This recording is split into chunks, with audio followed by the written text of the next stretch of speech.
Hello everyone, my name is Roya, and today I'm telling you all about the books that I read in the first half of November. So unfortunately, I had one DNF and then I finished two books.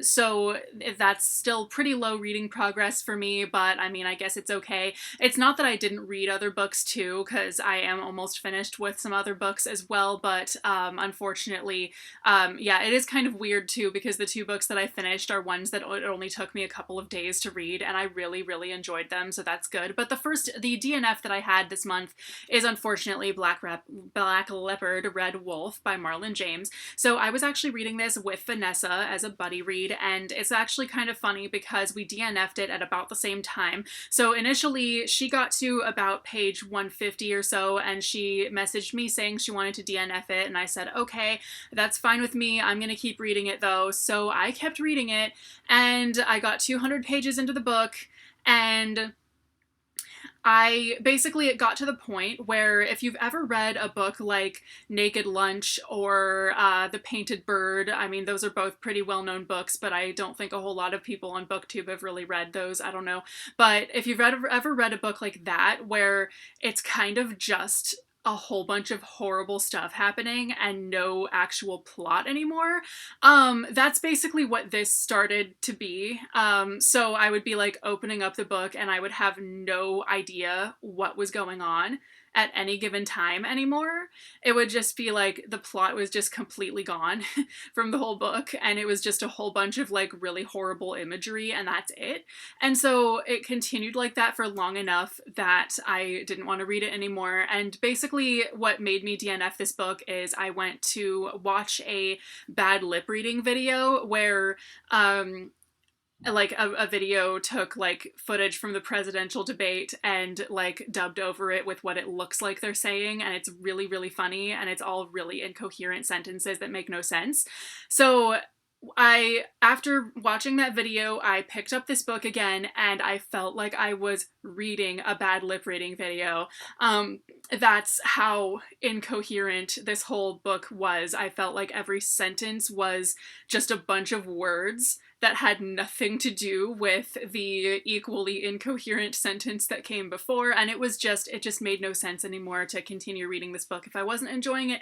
So unfortunately, this book was not for me. The first book that I actually did finish in the month of November is A Song of Wraiths and Ruin by Roseanne A. Brown. This is a book that I really, really enjoyed. It follows two main characters, a boy who escapes to the city with his sisters, and then his sister gets kidnapped by a spirit creature person who basically is telling him that in order to get his sister back, he has to kill the princess. And then meanwhile, the princess is trying to kill that main character because she's trying to resurrect her mother. And it's really weird. And the whole book kind of follows them unwittingly getting to know each other and really, really not wanting to kill each other or anybody. Like, of course, nobody wants to kill each other.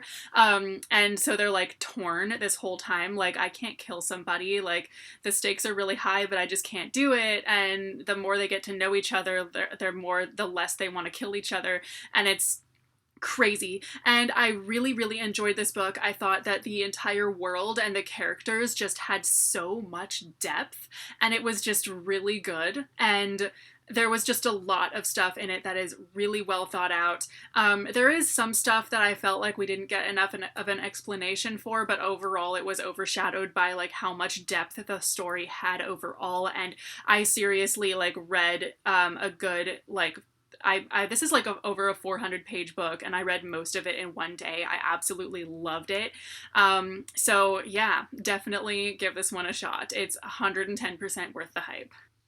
And finally, the other book that I read in the month of November so far is Don't Ask Me Where I'm From by Jennifer De Leon. This follows a girl who is an inner city student going to like a city school, and she gets into this program that allows students of color from the city to go to like this nice suburban high school, basically. And this high school isn't even like nice private school ish. It's just like, you know, on the nicest end of normal, kind of. Like, it's not like ritzy, but the fact that the main character is so not used to seeing a nice computer lab where the keys are all present on the computers, none of them are missing, stuff like that, and a school that has the kind of resources that this one has and all that stuff, it's like, it makes it, like, through her eyes, she's like, wow, this is completely different.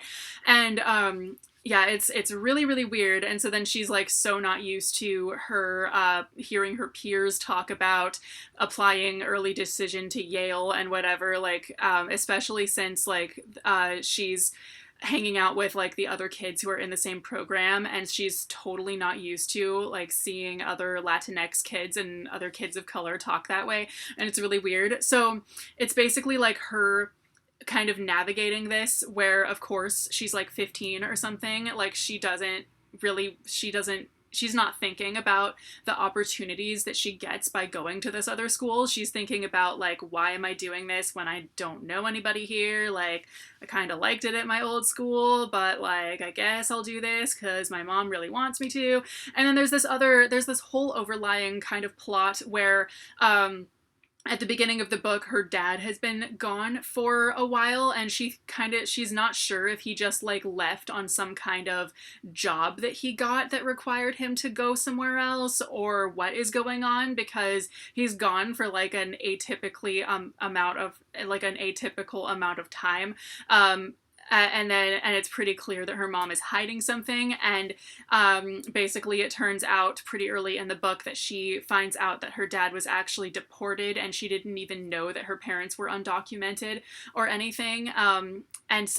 But she and her little brothers were born in the U.S., and so it's this whole thing, and it's just so weird. Like so when she turns in her writing assignments for her nice new school and all of that, like the teachers are like shocked that that's her life.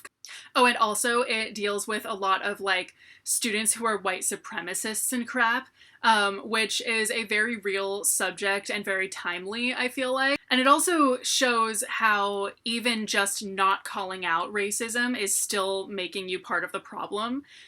So even if you're just sitting there while somebody is doing something racist, and not calling it out, that basically you're not helping anybody by not calling it out. Like, even if you're not actively being racist, like, you're part of the problem. And it really touches on that. It does that so well. So anyway, those are the books that I read in the first half of November.